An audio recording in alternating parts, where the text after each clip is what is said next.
So let's talk about the San Jose Sharks. So this is what you're currently up to. So last year you moved to California and you became the host and content contributor for the San Jose Sharks. How happy were you to be back with an NHL team doing hockey? I mean, I feel so lucky that I moved to California and I live in the center of the tech universe. But I managed to score like the two hockey jobs that I could have possibly gotten. So, um, it's great. I mean, it's a different experience for me. I work for the team itself and I do a podcast and some video series and some other random things. And then I also work for NBC Sports Bay Area. So I do games. So I do some rinkside reporting and then I do some pre and post game hosting. So I'm doing like a little bit of everything, which keeps it interesting and fun and new. And it's also different. I've never worked for a team before. And I've never done a regional broadcast where you work, like hometown hockey would be a different matchup every week. This is like you're talking Sharks all the time. So it's all new. It's fun. And you mentioned the podcast. So I see two podcasts, so The Undercurrent and Making Waves. Can you share the distinction between the two? They're both to do with the San Jose Sharks, is that correct? So the undercurrent is audio. Making Waves is a video feature series. So they're quite similar in intention, I guess, to sort of feature people. Making Waves is more specifically Bay Area people in hockey who are kind of going above and beyond to help grow the game.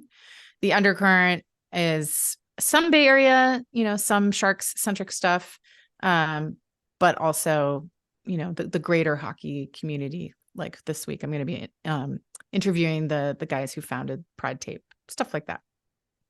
So it when I follow your social media, it looks like you're having a lot of fun with your new co-hosts for the TV stuff with the Sharks. It seems like they make you laugh. It seems like they're a good time. Are you starting to get a little of that camaraderie that you had with the other hockey broadcasts that you were doing? I mean, that takes time to develop those relationships, I assume.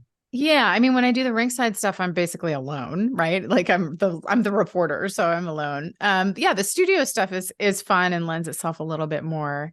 The stuff you've seen is probably with Curtis Brown, who actually moved to Nebraska, so he's not with the broadcast How anymore. dare he? I know. But it is fun. I don't know. There's a certain lightness to it. In fact, that hometown hockey didn't have because hometown hockey was we had so little time to get so much information in. So there just wasn't room for banter. And so, but when you have a pregame intermissions and postgame about the San Jose Sharks, especially like when they're not doing so great and you might not have that much to talk about, there's just a little room for giddiness, which to me harkens more back to my breakfast television days, which I enjoy. And how has your experience been so far in California?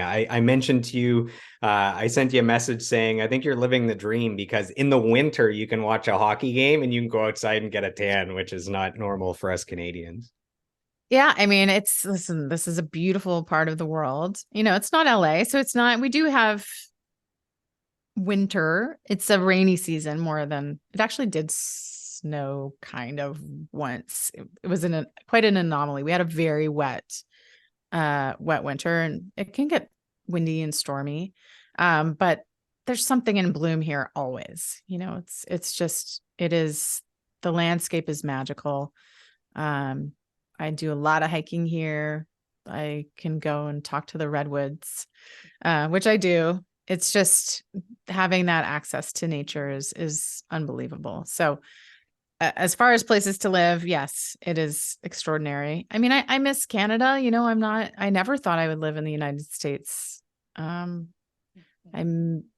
certain things about Canada that I will always treasure and feel more connected to. But if you got to live somewhere in the US, this is Not a not bad place. bad. No.